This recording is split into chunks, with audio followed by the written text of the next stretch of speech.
Bisita ho natin ngayong hapon ay napaka-espesyal. Siya po ay bahagi ng afternoon serye na The Missing Husband. We'll talk about it dahil marami ang kwento. Ang Missing Husband po ay ang papalit ng Seed of Love. Ang palabas na ating sinusundan po dito sa Fast Talk with Boy Edmund. At ito po, abangan niyo po ang finale episode ng Seed of Love bukas dahil siyang makapigil hininga po ang mga eksena. But that's for another conversation. Our guest, she's beautiful, she's talented, and she's here. Nay Tay Kapuso, please welcome Nadine Samon.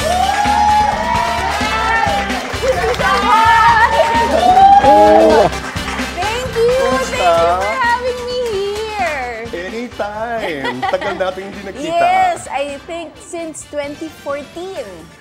Ang tagal, di ba? Sabi ko, ayoko na lang sabihin ko anong sinabi ko. Please, please. I am so happy that you're here. Thank you. Pero, Nadine, ilang taon din na hindi ka lumabas sa telebisyon? Tama? Tito Boy, 10 years. Almost 10 years. 10 years. Yes. What made you come back with The Missing Husband? First of all, it's because dahil sa Kapuso.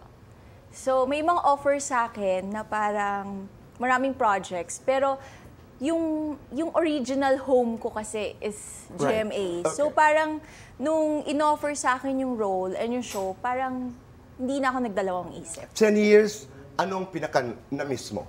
Acting. Oh, okay. When you said Acting hindi talaga. ka makahindi doon sa role, anong role mo sa Missing Husband?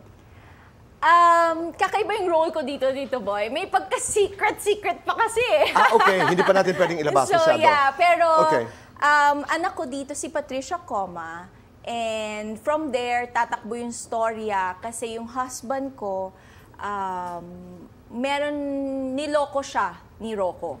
So, doon tatakbo yung story. Kasi may kinalaman sa scam, sa scamming Yes. itong The Missing Husband, OFW story. Yes. Di ba?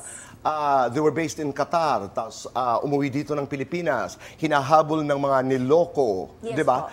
Kami ba'y mamahalin ka namin o kamumuhian ka namin dito sa The Missing Husband? Kung pwede lang. Kamumuhian. Gusto ko yun, kamumuhian. Yes, Are you ready po. for that? Yes, I am. I like it. Why do you like it?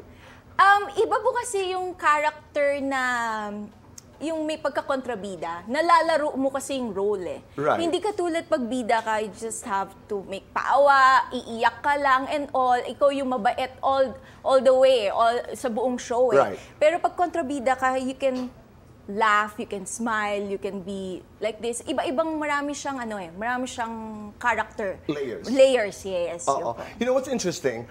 Kahit noon, when the last time I spoke to you, may distinct laughter ka. Maybe you can use that. Hindi nga, pag tumatawa ka, yung tawang... Actually, Tito Boy, ginamit ko na yon. Ginamit mo? Ginamit ko siya. Ngayon nga lang, yung parang aping-api na talaga yung kausap mo, pero tinatawanan mo.